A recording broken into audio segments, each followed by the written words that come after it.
Adrian, thanks for jumping on. You are the director of Whitney Balmain. Yep.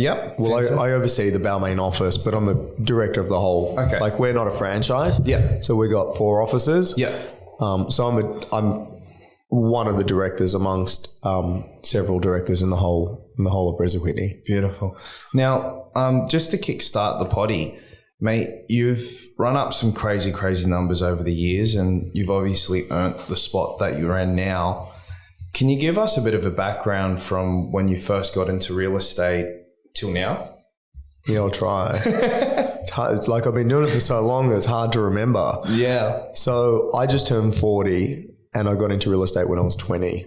So The way I got in was pretty easy. Like, I went straight out of school. I didn't think I'd be a real estate agent, but I went in and I sort of went into the automotive industry. It wasn't for me. So I got into real estate. I really wanted a job, so I just literally talked myself into a job. So I went and got, like, I think about it now and how, like, bullish it was. So I went and got my certificate of registration, but before I got my certificate, which was a 5-day course, I went and introduced myself to 3 businesses, which were all in this area here, Balmain, that I thought would be good to work for. So I walked in, asked to speak to the principal, and I said, "This is who I am. I'm going to do the course, but can we have an interview next week when I finish the course?" So one of them actually gave me a job on the spot and said, "Actually, yeah, that's pretty good. I'll give you a job." But I was like, there wasn't a job, if that makes sense. So I was the receptionist. I was the leasing guy. Like, I basically just did anything. Every day I had a different seat, but I just wanted in. Wow. So for anyone listening, if you want a job with Whitney, just walk into Adrian's office. Yeah, no, that's what I did. It's crazy that I think about it. Like, I had to keep changing desks every day because, like, someone would have a roster day off and that would be my desk. And then one of the first things they asked me to do was, like, arrears phone calls for rentals. And I'm like, really? And the irony is that I went to 3 different offices, and one guy sort of didn't treat me very nicely. And the first arrears phone call I did was him. He was renting from the company that I'd got a job with, and I had to ring him up and say, "Your rent's 2 weeks behind." Anyway, I didn't probably understand the weight of those phone. I just did anything without actually thinking about it. So I did that for 9 months. I really wanted to work for McGrath. Like, that was my goal. But I had friends who said, like, you got to don't try and get into sales first, go via the property management route. And I was like, okay, cool. But I very quickly thought I want to jump to sales. So I went to one of John McGrath's seminars, and I organized to meet him. And at the time I just went up to him and I introduced myself. I said, like, "This is who I am. I've been doing it for only 9 months, but I want to work for you and I want to be one of your top salespeople." And he gave me his card and he said, "Call me tomorrow." And he took my card as well. And then the following day I got a phone call from the recruiter saying, "I don't know what you said, but John McGrath said, if you don't start, I'm fired," or something like that, something along those lines. Well, so you're pretty good at getting in the door, huh? Yeah, maybe. Maybe. So then I did the equivalent of, like, what I consider to be an apprenticeship with McGrath and West. This is back, like, I have a lot of respect for the McGrath brand because of John McGrath and who he is, but, like, 20 years ago, like, McGrath was, certainly my interpretation was, like, they were, like, the company to work for. Like, they were doing things that nobody else was doing. So I did my apprenticeship in their Inner West office, which was brand new, with their top performer. And as a result, like, I got all this exposure to selling, and it was just crazy. And, like, I got this exposure to success really quick. And this guy ran, like, an attraction business, and it was just, like, amazing. So my skill set just, like, it was like what I probably experienced in my first year, most people wouldn't get in their first 3 years or 4 years. I then got to a point where I decided that I felt like I wanted to become a sales agent. And I think this is probably one of the flaws in the model, right? When I said to my boss that I wanted to be an agent, he said, "That's cool, but you can't compete with me in my area." So at that point, it gave me no choice. And I thought about, well, where do I want to work? And I sort of kept coming back to Balmain. I really like Balmain.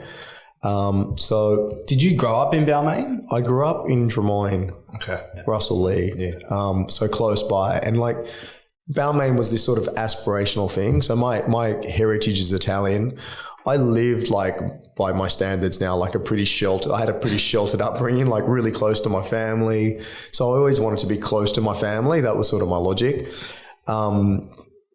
So something about Balmain really resonated with me. So at the time I made the decision, like I did an APM of Balmain sales just to see who came up. And then it was a new brand then, it was Cobden and Hayson, and they just kept coming up and they looked pretty good. And someone who was working at McGrath had left and joined. And I remember calling her and saying, hey, what's that brand like? Because I want to be an agent. I can't do it here. So I have to literally pick a suburb. And then before I know it, I had a phone call from the two directors. I was having dinner with them. And then like 4 weeks later, I pretty much started. I was with them for 6 years. During that 6 years, around 2008, I met Shannon Whitney. There was a dinner here in Balmain. There was Shannon Whitney was there. Damien Cooley was there. Chris Maud was there. There was me.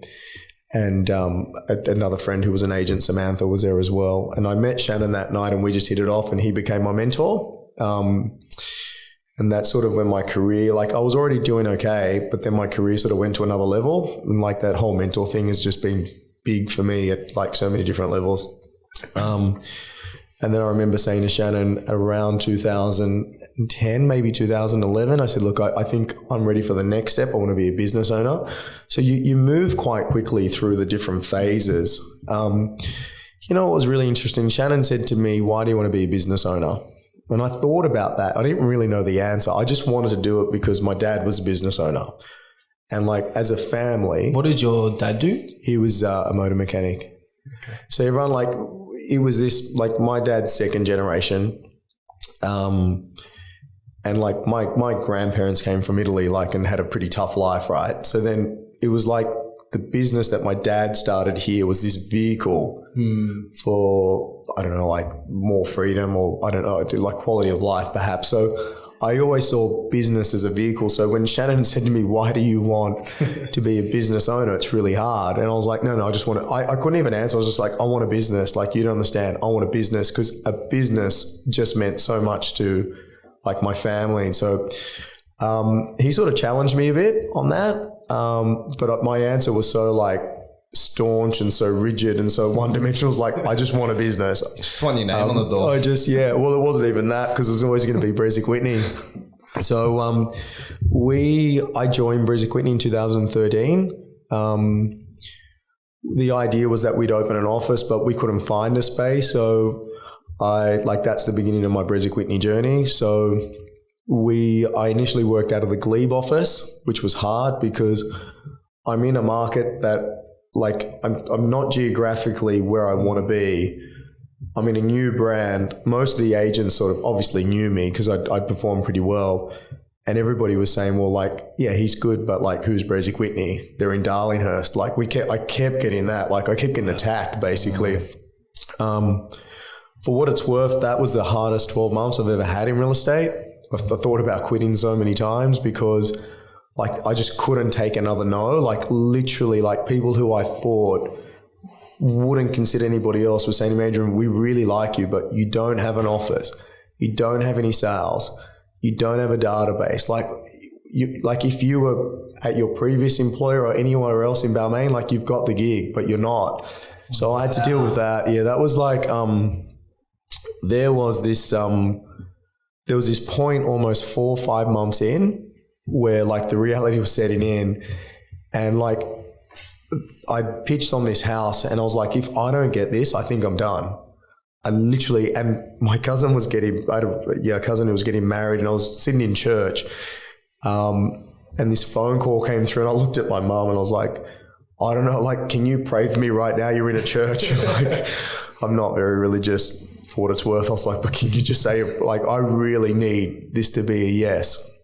And I went outside, and when I answered, the lady she said, and the phone broke up, and I was like, oh my God, what did she say? And then she said yes. And like, I couldn't talk. I got like that emotional because I was like, I've been punched 4,000 times in the face, and I needed this yes, or I was done. Like maybe I wasn't done, but that's how I felt. So that was a tipping point.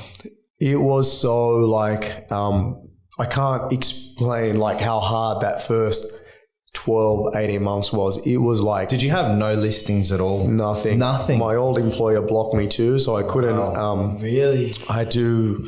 Like, they actually honoured that 3-month non-compete period. They sent me letters and stuff like that saying... No, because I called people that were in my phone and they're like, we know you're calling people. I'm like, well, I'm actually not. I know these people. So, like, I literally had to sit on the sidelines for 3 months and do nothing. So I lost all my momentum. I literally just made this decision that I'd have to rebuild my database. I'm not like a big database guy, but I just said to myself that if I'm looking back and thinking about my database, that means I'm not looking forward. So I just keep looking forward. So I literally built a brand new database from scratch. I've got 2,500 people on it now.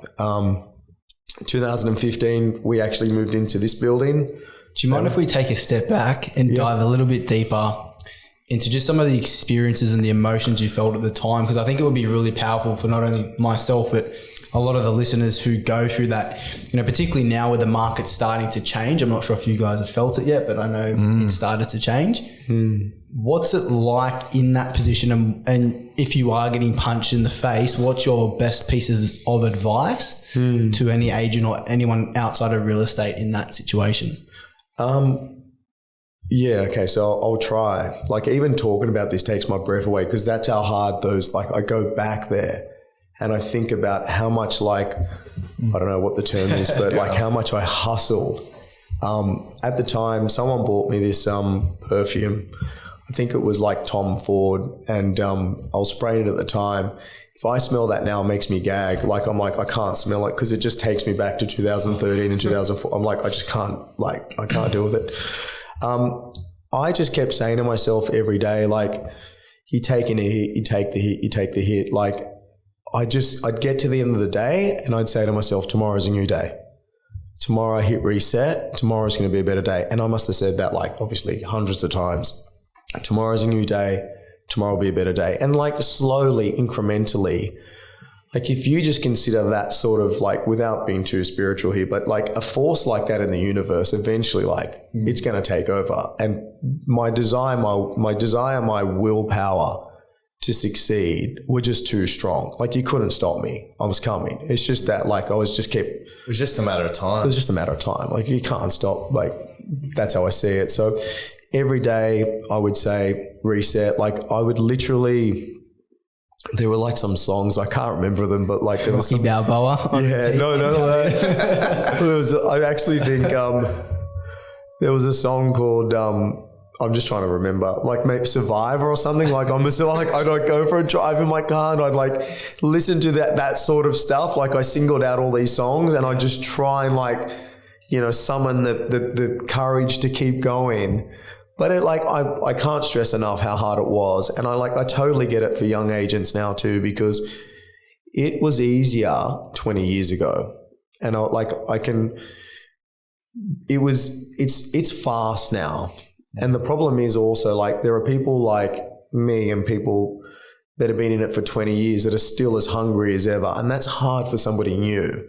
And, like, profile's such a big thing. Like, when I joined the second office that I worked for, like, the agents didn't do callbacks. They hired someone to do all the callbacks. Oh, jeez. Yeah. So, like, the agents weren't doing stuff like that. And I said, look, I want to do my own callbacks. And I was like, you're upsetting the whole system here that you can't. Like, that's how different things were.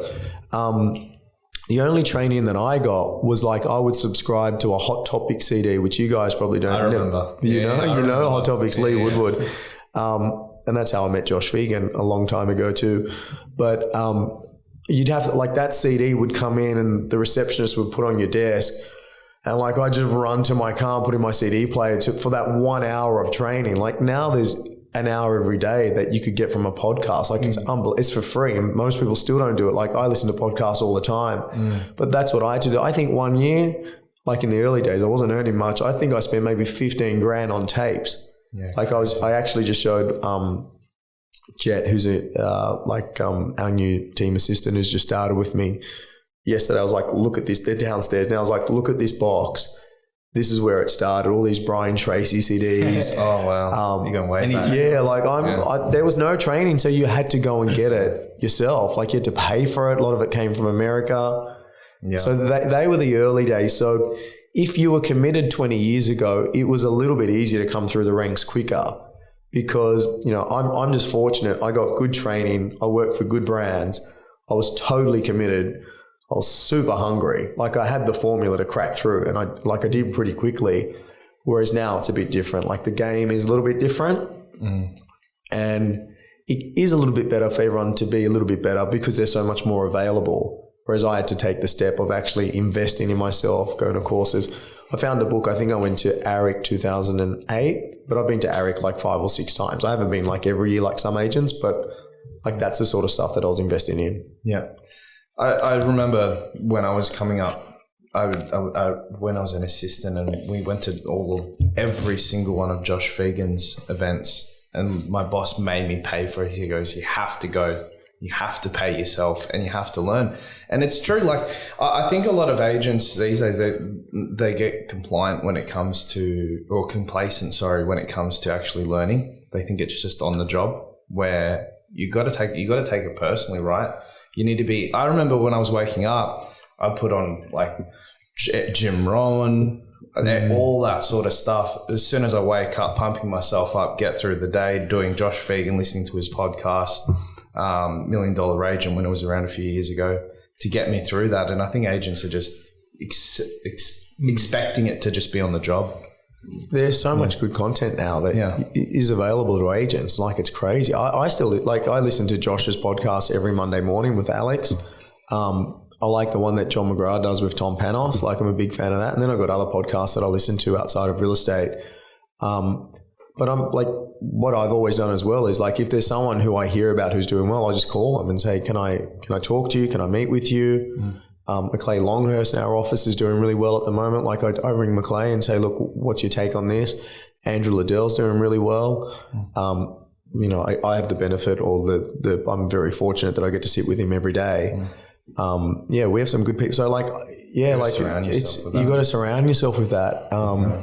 But it also depends what you want from your career, right? Like I had pretty high expectations from the beginning, so that was the approach that I took. Where did these high expectations come from? So like you mentioned real estate, you didn't really think about it prior to joining it. Like where did all this hunger and drive to stick out those tough times come from?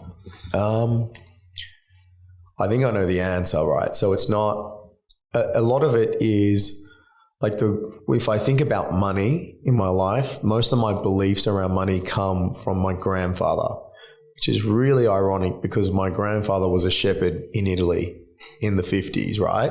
So his beliefs around money or his beliefs were then sort of subsequently inherited by my father. And then I've got my beliefs on my dad. So like sometimes I have to stop and think and I'm like, am I thinking like a shepherd in Italy who's like in the 40s who hasn't had food for 2 days, or I'm in abundance mode over here? So it's real. I just have this strong work ethic. It's like it's a worker part within inside me and it's the strongest part, but I'm also not proud of that because like that's just how I'm built. And I try and that noise in my head around work, like I feel guilty if I'm not here. Like I do 6 days a week. That's what I do. Like, I wish I didn't do 6 days a week, right? And I know I can control that, but that's all I know. Like, I'm just on all the time. And like one of my rules for real estate is that nowadays you have to be 10 out of 10 committed. Like, there's no such thing as a 6 out of 10 committed or a 7 out of 10 because you'll just get swallowed up. The problem is like people like Andrew in my office are 10 out of 10. If he did 16 sales last month, he's got a team of 4. His skill set is a 10 out of 10. His prospecting is a 10 out of 10. He's 10 out of 10 committed. Like, what chance do you think you have against him? Like, you don't. So, like, if you're a younger agent, all you can do is, you know, aspire to have that skill set and work on that. But you have to outwork the guy. But that's also hard. And he's got 4 kids and he's 10 out of 10 committed. Yeah. He's got 4 kids and he's in early. Like, it's within a balanced system that he has. So I don't want him, like, he's not a workaholic, but I'm just painting a picture. Like, I would describe our office at the moment, like, I'm not big on sporting analogies, but I describe our office right now based on market share. If this is the Premier League, we're at the top of the table. And then if we are that team, whoever that is at the moment, like we happen to have like two of the best players in the league in that same team. So it's just like, I don't know, like I like Ronaldo, and like Ronaldo is 35 or whatever, but like look how fit he is and how hard and he's already the best. So what happens on the days that you aren't 10 out of 10? Like what happens if you wake up and you're a 6 out of 10? What do you do? Do you get back Puts on the track? tapes on. For the tape, yeah. I don't know how to answer that because I just don't have I'm just always... You're always on. I'm just always on. Like it's also like I said, I'm not proud of it because that's just how I'm built, and that's what the voice in my head says, like work, work, work. Like that's just what the voice does. So what I'm trying to find now that I'm 40 and I've got 2 kids, is how do I, like, what's my window of tolerance for everything? I have to think about also, like, how do I be the best practitioner, but how do I be the best father? But I just don't my default is 10 out of 10. Like it takes a lot for me not to be committed, but there are some days, where I struggle a bit, but I just push through it. But I don't want to impart that message on younger agents because it's probably not healthy, but that's all, if it's all you know, and that's all I was around, like, that's all you can do. Yeah. Like my dad hasn't had a day off work because he's sick. Like rarely do I have sick days. Like I just work, right? It's just how I'm built. But again, for your audience, I don't want to impart that that's the right thing to do, but that's how I do it. Yeah. I'm always on. What happens when you get home then? Does the phone switch off or are you on again? Yeah. What's the schedule look like for you? Yeah. So, what I did recently at the start of the year is I actually have a wellness coach now, just to help. So I have certain rituals and beliefs. So for example, at the moment now, I should also stress, so I don't sound like a hypocrite, the last 2 weeks have been a sprint for me. So I've also sold 15 properties. Wow. Most of those have happened in the last 2 weeks because one of my kids got COVID. So I missed 2 Saturdays this month and I had a bit of catch up to do. When I say catch up being what my aspiration, like what I wanted for myself, right? So the last 2 weeks has been a massive sprint. So I have actually moved away from some of the beliefs and rituals that I have. But like just if I just park the last 2 weeks and spoke to you about that. So I have when I get home specifically. So when I get home, I try and get home between 6 and 6:30. I don't do late appointments. So I tell clients I'm just not available to do late appointments. My only catch is that I'm here in Balmain in Sydney and I live in Bondi. So that drive can be 30 or 40 minutes. So I lose a bit of time on that. So I try and make calls on the way home. But when I walk in the front door, what I typically say is I just ask the kids or the nanny or my wife just for 5 minutes so I can start my ritual. I take my suit off. It's the first thing, suit off, phone upside down at the front door. I quickly go in the shower, only like a 30-second shower, warm water straight to cold water.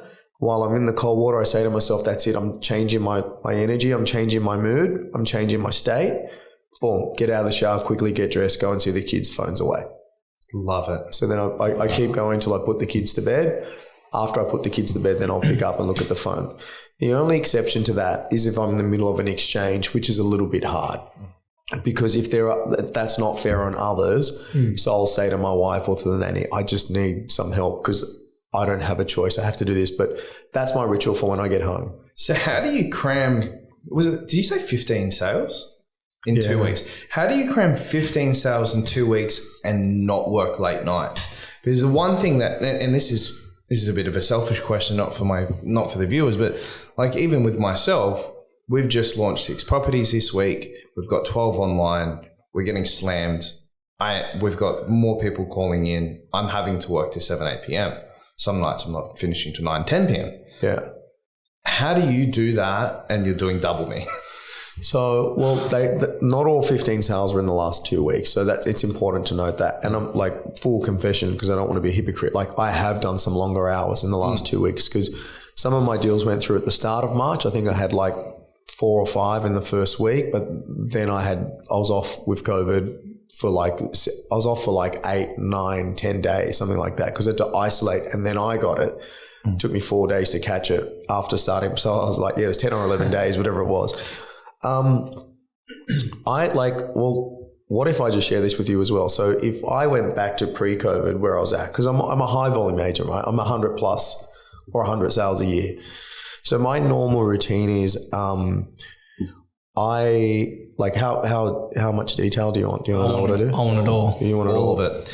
So I'll start at Monday morning. So Monday 6 a.m. is a personal trainer at the gym. So I do weights. I try and leave because of the Bondi Balmain situation at 7:45 every morning. I was leaving a little bit later, but if I leave at 7:45, I go to the car wash every day. I've got that Crystal Car Wash Unlimited thing because I park on the street. So I literally, if I leave at 7:45, I can get to the car wash my car, stop at a coffee shop, get a black coffee, and be here at 8:30. I can do all that if I leave at 7:45. If I leave at 8, I won't get in till probably 9. Like, it's just disproportionate because of the additional traffic. So gym, 7:45 leave. I have other things that I do, like nutrition wise. Then I'm also like a freak. Talk to me about the nutrition. I won't bore you with it, but like just as an example, like it's pretty boring. Right? Is it tuna and rice? Hey, no, it's not that. It's not that. Are you vegan? Because I heard you talk about energy. I'm curious. You got a juice, like? Yeah, well, like what we do is an energy game, right? Yeah. So that's the thing. No, it's just for my, so I have at 10 o'clock, like, I don't even want to say what it is, but I have like a special, like a supplement. Then I have something that's at 10. I have something at 11. Then I'm I'm obsessed with jiu-jitsu. So I also train 4 times during the week, 12:30 to 1:30. So that's my break in the middle of the day. Wow. Yeah. So I go Monday, Tuesday, Wednesday, Thursday. And if I can, I'll go Friday. Like, I love it. That's super important, right? To reset yourself in the middle of the day to go again. Yeah. It's a killer workout. So one of the things I've noticed with me, I injured my groin like 3 weeks ago, and I haven't been able to train. And like, I'm not the same person. Like, I just miss it so much. I miss and I couldn't even go to the gym because like, that's how bad I hurt it. So like, I miss, like, for me, physical, like, it's just jiu-jitsu. Like, I'm just obsessed. Like, I actually love it. It's the best thing I've ever done. So going back to that, train in the middle of the day, have my food in the afternoon, more supplements, get home, ritual with the kids, try and talk to my wife so that we have some connection time. And then I've got like a bed routine that I start, which I'm not the best at, but it means no screens, whatever those glasses are, and ideally read. So I'm not, my bed routine's not the best, but the idea is that it's an energy game. So the energy game is tied into like what you eat, nutrition wise, what you feed your brain as well. Like, that's podcasts and stuff like that, the quality of your sleep. So like, I'm just really big on everything. Like, everything I do either gives me energy or takes away my energy. I'm just focused on what gives me energy most of the time, but I'm not perfect. That excites me. Yeah, 100%. It's always about energy though. Yeah. Like, even when you're sitting in front of clients, it's always about energy. You come in flat, there's no chance you've got that. Like, I've won listings just based on, like, they go, you've come in and you're pretty much screaming at me. I'm like, what? He goes, yeah, you're just full of energy. We love it. You've got the business. We didn't even discuss fees, marketing, anything. Yeah, 100%. Well, I think something to consider, right, in a market that's transitioning. So like, the market's cooling. Let's just be clear about that. Like, that's, sorry, that's my interpretation. Energy becomes important too, right? Because if you're going in and you're talking to somebody and you're saying like the market, like at some point people have to change the way that they're listing, if that makes sense. You can't keep going in and pretending the clearance rate's 90%. Not when the adjusted clearance rate in Sydney last week was 52%. So if you don't recognize that, then at the moment there's lots of agents with lots of listings. You got to sell those listings. You don't get paid to list, you get paid to sell. And those clients need to be satisfied as well. So if you just consider that, like at some point we have to start changing things, but that's where the delicate balance comes in between your energy and the way you're delivering the reality. So you need to deliver the reality of the situation so that you give the responsibility is on you. So you give them a plan to get sold. But sometimes that's not what we were talking about last year, or like you're saying different things now, but that's where your energy becomes like super important. So I learned a lesson a long time ago. I was going in and I was trying to be as honest as possible, and I was missing listings. And someone said to me, I can't remember who it was, someone said to me, what about your energy when you're delivering that? Like, yes, you're being honest, but are you giving them some hope, or what are you like when you deliver it? And I was like, shit, you just nailed it. That's why I'm missing this stuff. So quick shift, adjustment. So yeah, it wasn't all doom and gloom. It was like, let's just be real. This is what we're going into. This is how we make the most of it. And this is why I'm the right person, and whatever my energy was. So yeah, my energy is always like, I'm big on that because I think it's important, and it goes up, it goes down. Yeah. Something I myself am massive on energy. I think Kevin is as well. We both get coaching from Jeff Jowett. Yeah. I'm not sure if you've heard of him, but one of his big pillars for energy management is having hobbies, purpose, and love. Tell me about your process when it comes to energy management. What are your, pillars, if you have them, or takeaways or points for the audience to take control of their energy? I just think that if you start with the basic premise of everything you do, that call you take, don't take, that person you speak to, what you eat, what you don't eat, like whatever you do, most of it's subconscious, right? Whatever you do either gives you energy or takes your energy away. That's the reality. So if you just start with that and have some awareness around it, that's probably the best place to start. Like if you want to have pizza for dinner, that's cool, but just know that that's probably going to take your energy away. It might take a bit of your energy away tomorrow. So I'm not like personally super strict, but that is, now that I'm 40, that's something that I have some awareness around. I just think like it's like I've heard Jeff talk, and I think what he stands for is pretty good, because I think his basic concept is like, if you're trying to lose weight, focus on the process, not what the scale says. Because so I really like that. And I heard years ago, like that Coach Wooden analogy, which was, don't focus on trying to win the game, just focus on trying to play your best. And if you play your best, the byproduct of that may mean that you win the game, or you should win the game.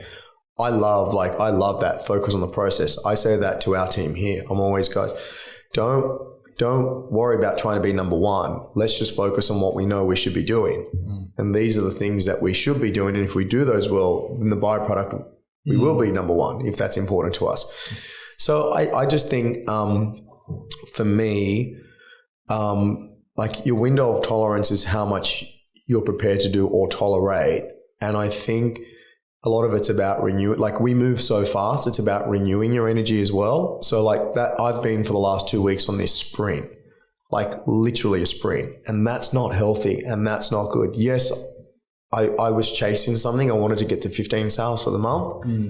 So yes, that's cool. I've done it. But I'm the first person to admit that's not healthy, because everyone around me is a little bit rattled because they're like, Jesus, like this guy's on a mission.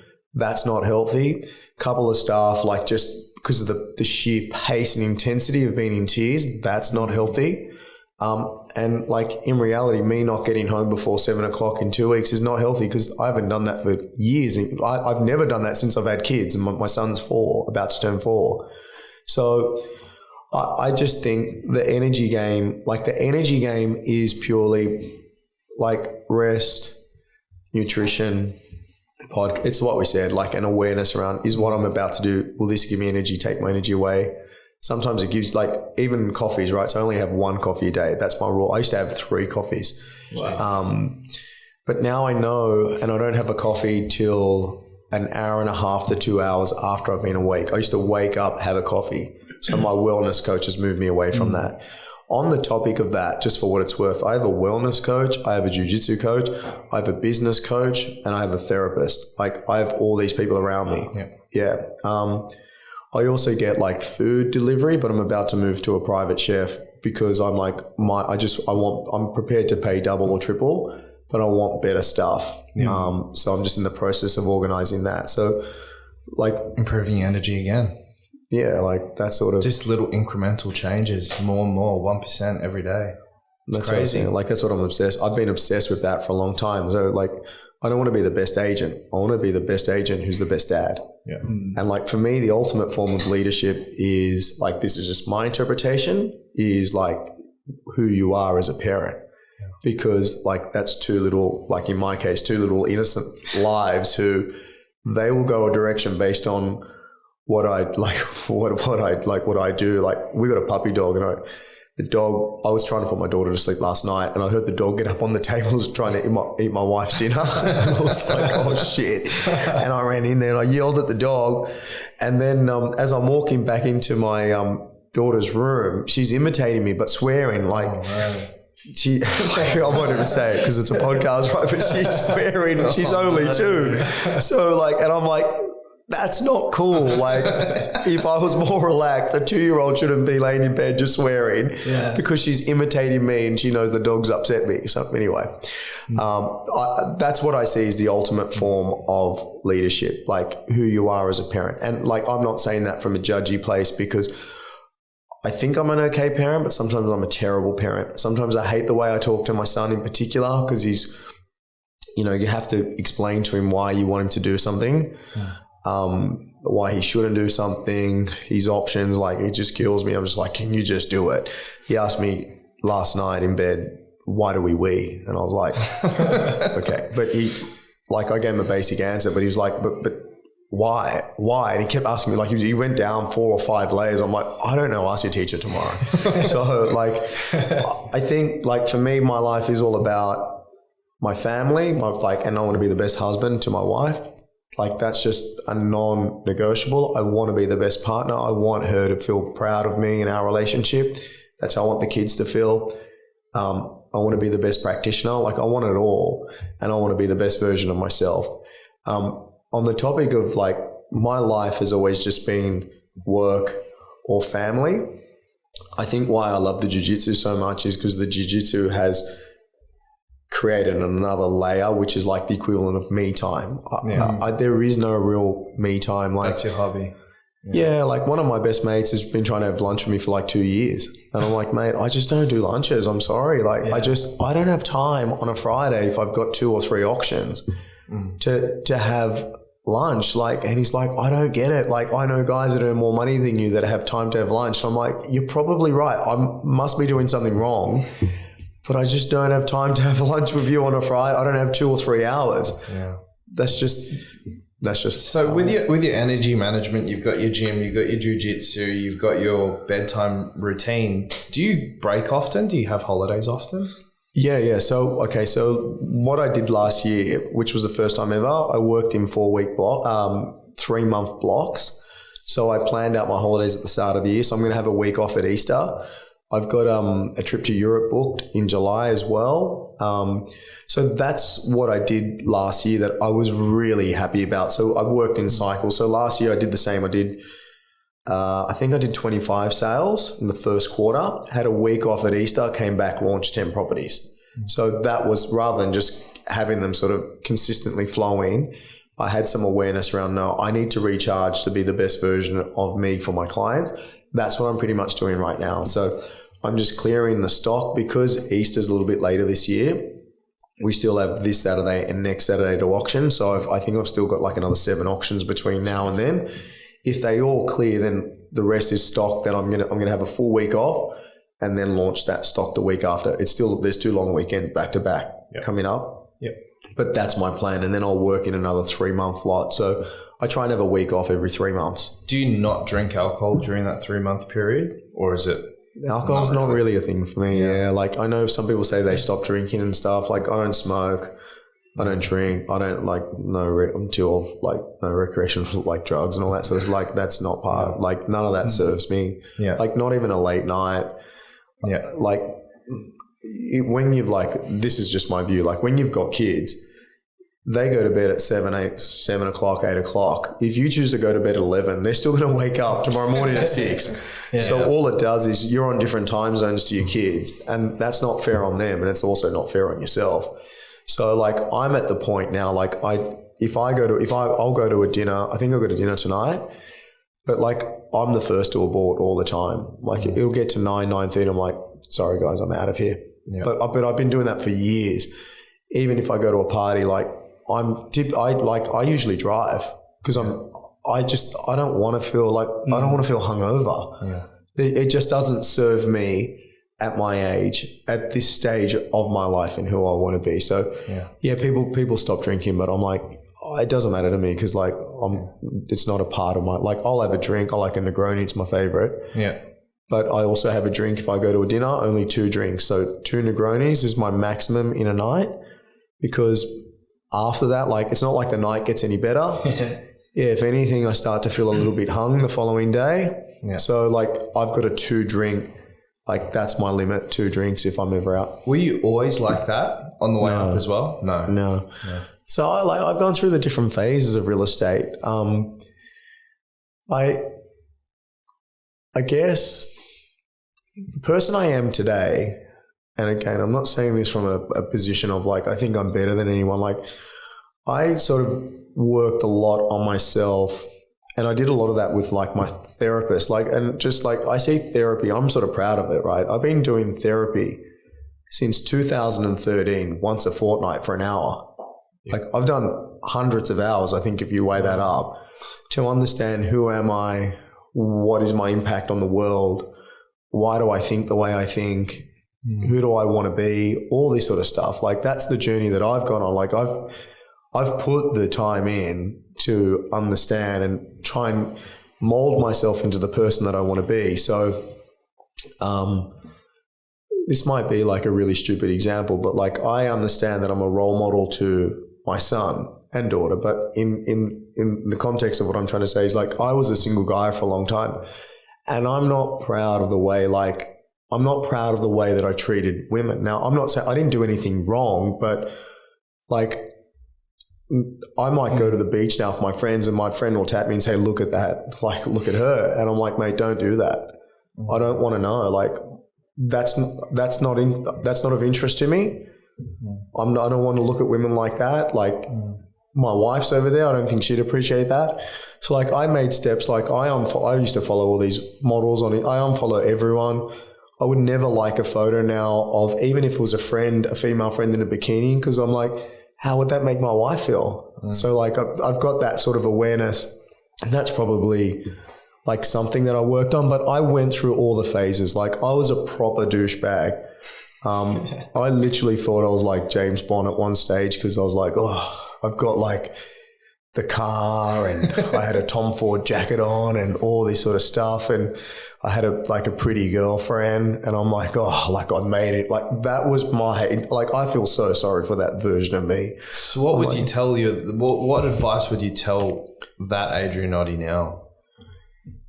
Well, like if I was talking to me, I'd be like, mate, you're an idiot.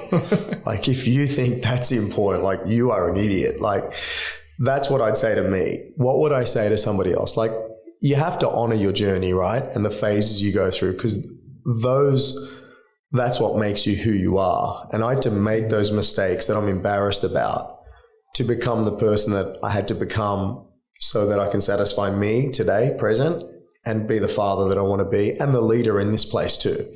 So I think that like if you talk about ego, for example, like it plays a part in us, but in our industry, because like if you think about what we do, like your ego becomes almost like your protection mechanism too, right? And then all of a sudden, you know, you have some success, you start to earn money, like you want to prove yourself.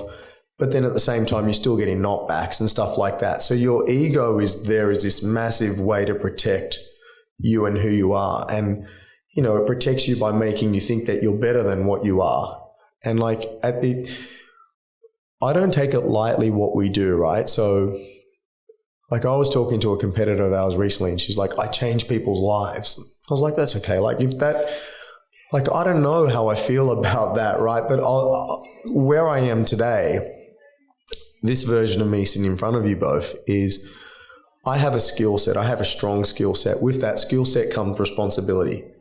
And with that responsibility, my motto has always been to put the client first. So if I put the client first, use my skill set, sometimes the client doesn't even know what's best for them. Like they do this once every 5 years. I did it 15 times this month. Like there is a big difference between so I see that, I take that on as my responsibility. So I think don't take like what we do. Yes, sometimes you can go over here and it's just like, I need to do the deal, like all that. So I get all that. But, you know, first and foremost, we are here because we have a responsibility. And if you execute well, that client, will benefit from that greatly. And I think that's really important. Like that's my view. So firstly, like just put into perspective what we do here. But I think like going through the different phases, because I went through the different phases and I thought like I was a legend at one point. Like I wasn't a legend and no one's a legend. We're very lucky to get paid how much we get paid. Like I don't know, like maybe, with crypto and stuff like that, it's a bit different now, but I think we're very lucky. We should honor that and acknowledge that and say, yeah, we are lucky to get paid how much especially when you get good. Like when you get good, it's like if you can sit in front of someone on a Friday and sell their house at $3.5 million on a Tuesday and charge them close to 2%. It's pretty crazy. You got to be pretty happy with that. And like you should say, yeah, I'm bloody lucky that I'm good at what I do, but I'm very lucky that that's what's happened. So like there's different phases to real estate. What I don't think our industry has is a lot of really good role models. But I've always said that the problem with our industry is, I'll use Andrew Liddell as an example, right? So Andrew is an unbelievable agent, unbelievable father. If he worked a little bit longer, maybe sold a little bit more, then he'd become on the radar. Like he'd be on everyone's radar, but at the expense of his family. And then the industry would take an interest in him because they'd be like, look at this guy selling 130 properties a year. My view is, why don't you take an interest in him right now? Because he's doing 100. He's going to write $4 million in fees, and he's an amazing dad. And not that no one's heard of him, but like he's not a name. I'd rather that than this guy over here who's doing an extra 20 sales a year, who has separated 3 times or divorced. Like, can we get him on the podcast? You should definitely get him on the podcast. He's amazing. Yeah. Killer. Yeah, he's really good. So it's a long way of answering it. Like our industry doesn't have really good people like that. Like I have Andrew as a role model, right? A guy with 4 kids, amazing husband. Like I get to spend time with him every day. Like I love that. And he's a really good human being as well. So like, I don't think our industry's got a lot of that. That's a bit egotistical. Yeah. Yeah. Like talk to Andy. He's got zero ego. Like I'm sure he does, but it's under control. Like it's just not there. So one thing I was, if you don't mind, I was talking to Jeff about with my session yesterday was that balance where, as sales agents, it's prospect, generate business X, Y, Z. And my goal and trajectory, I want to be on service, not status, similar to my skill set. We're very grateful for the skill set, but how can we come from service rather than use that skill set to, be egotistical, etc. What would your advice be to an agent now to generate business from a place of clear and pure energy? Is it picking up the phone? Like what's your routine look like for generating business now? So, okay, it's a good question. So I'll run you through what my model's always been, right? Yeah. And I think the industry refers to how I sort of operate as like an attraction agent. I've always put the client first, and I've always focused on trying to deliver them an awesome experience. That's what at my detriment too, right? Because sometimes people dangle things in front of you like, I'm not interested. So what I would do is, if I was a new agent, like try and get the gig and then just do the best job you can do and just make sure those people get the best experience they've ever had.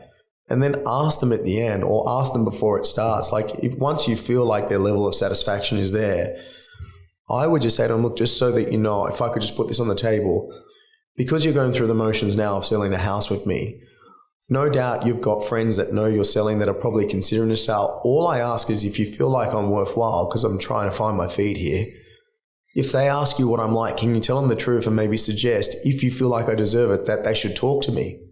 Just give me a chance. Like that's what I still do that now. So I say to my clients, there may be like I'll say to my clients, like what I really want from you, what's most important, outside of obviously getting paid. But like on top of that, the bonus is I really would love you to put some words together so I can share that with other people like you sort of 4 weeks ago who were trying to think of someone. But more sort of directly, someone you know right now knows you're selling and they're thinking of selling, and they're going to ask you. You will probably get asked maybe more than once, maybe 2 or 3 or 4 times, what was he like? And all I ask is like, just tell them the truth. Like, if I'm no good, just tell them I'm no good. If you feel like I've done a good job, tell them. If you feel like I'm good, but there's areas I could, just tell them that. But ultimately, like, if you feel like I've done my job, then yeah, just can you please mention me? And that, like, I still say that to people now. Like, I still say that after every sale. Can you do that for me? That's awesome. And most people are happy. Like, also with testimonials and things like that, like a good way of getting them is just to say, look, would you be able, like, if I sent you a link, could you put just a sentence or 2 together? It doesn't have to be a paragraph. It doesn't have to be perfect. Oh, you'll never do it. I know. Just put a sentence or 2 from your heart, what you think is good. And like, if you could, like, to give them some motivation, say, look, I'm actually chatting to a few people right now that are on the edge and they're trying to pick an agent. If you did that and you're real time and you sold yesterday, I can send that to them. If you send the link, I'll send you the link right now. Yeah. And like, I get a testimonial within an hour most of the times. Yeah. Like, that's if that's great. Like, these are all the little, like, it's 20 years, right? So I've got so many different things I can, like, I can tell you not what to do, but how to do it, because like, that's how to get a testimonial quickly. That's how you ask for it. That's a deadline to put on it. Comes through.